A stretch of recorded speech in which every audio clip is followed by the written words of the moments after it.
అదే RTV app వార్తల్ని క్షణాల్లో చదివే అవకాశం ఉంటుంది. ఒక న్యూస్ పేపర్, ఒక టెలివిజన్ ఛానల్ మీ చేతుల్లో ఎప్పుడూ ఉంటాయి. మూడో విడత టికెట్ల అనౌన్స్మెంట్ అయిన తర్వాత నిజంగా మేమే నమ్మలేనట్టుగా నియోజకవర్గంలో ప్రతి ఒక్కరూ ఏంటి ఇలా జరిగింది అంటూ మా ఇంటికి వచ్చి మమ్మల్ని ఓదారుస్తూ వాళ్ళు బాధపడుతున్న తీరుని చూసి నిజంగా నాకు నోట్లోంచి మాటలే రాలేదు.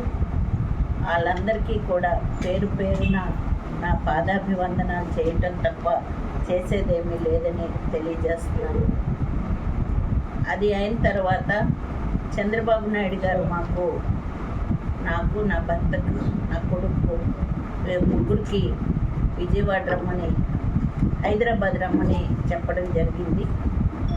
చెప్పిన తర్వాత మేము బయలుదేరుతుంటే మీకు అండదండగా మేము ఉంటామంటూ కొంతమంది నాయకులు, ప్రజలు అందరూ కూడా బయలుదేరి హైదరాబాద్ వరకు కారులో రావడం జరిగింది. నిజంగా వాళ్ళందరినీ ఏమనుకోవాలో కూడా నాకు అర్థం అవ్వని పరిస్థితి ఏర్పడింది.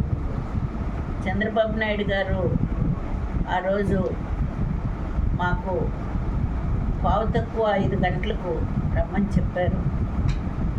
హైదరాబాద్ నగరంలో మేము రూట్లు మర్చిపోతామని భయంతో 4:15కి 4:20 ఆయన దగ్గరికి వెళ్ళి ఆయన ఇంట్లో కూర్చోవడం జరిగింది. ఎందుకంటే ముందెళ్ళకపోతే దారులు తెలియవు.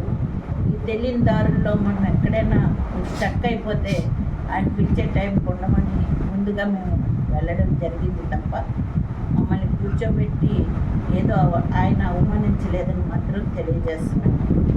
5:15 గంటలకు ఆయన ఏ టైం చెప్పారో దానికి 1 నిమిషం కూడా తేడా లేకుండా మమ్మల్ని లోపలికి పిలిచారు.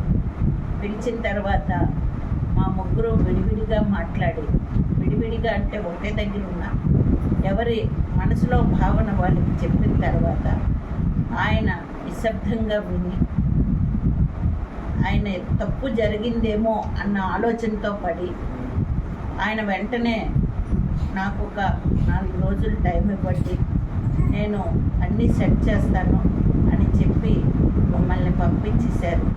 అందువలన మేము ఈరోజు ఆయన మీద నమ్మకంతో రావడం జరిగిందని తెలియజేస్తున్నాం. అంతే తప్ప ఏదో ఇష్టం వచ్చినట్టుగా ప్రెస్సుల్లో రాసేసి అదే నిజమని ప్రజల్ని నమ్మించడానికి ప్రయత్నించడం మాత్రం మాకు చాలా బాధగా ఉందని తెలియజేస్తున్నాను. ప్రతిసారి కూడా ఏదో ఒకటి రాసేయడం, కాదు సార్ ఇలా జరిగిందంటే అలాగా అనేసి మళ్ళీ అనడం, దానివల్ల ప్రయోజనం మాకైతే లేకుండా పోతుంది. కాబట్టి కొంచెం మీరు రాసేటప్పుడు ఎదుటివాడిని ఎలాగడుగుతారు అలాగే మమ్మల్ని కూడా అడిగి రాయాలని కోరుకుంటున్నాను.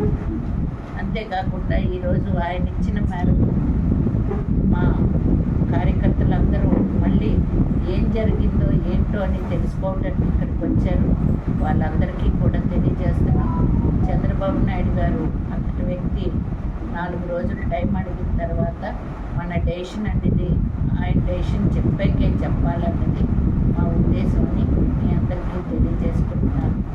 పార్టీ కమిట్మెంట్తో ఈ 5 సంవత్సరాలు ఎవరు కోర్టులకు పంపించినా, ఎవరికి జైలుకి పంపించినా, ఎవరికి బాధలు పెట్టినా నిశ్శబ్దంగా భరించారే తప్ప పార్టీ నుంచి ఎవరు కూడా వెళ్ళిపోలేదు. పార్టీని అంటిపెట్టుకునే ఉన్నారు. అలాంటి వ్యక్తులందరికీ మనస్ఫూర్తిగా మరోసారి నా ధన్యవాదాలు తెలియజేసుకున్నాను. అదే ఆర్టీవీ యాప్ వార్తల్ని క్షణాల్లో చదివే అవకాశం ఉంటుంది. మరిన్ని వీడియోస్ కోసం ఛానల్ ని సబ్స్క్రైబ్ చేయండి. లేటెస్ట్ అప్డేట్స్ కోసం వాట్సాప్ ఛానల్ ని ఫాలో చేయండి. అండ్ లింక్ డిస్క్రిప్షన్ లో ఉంది.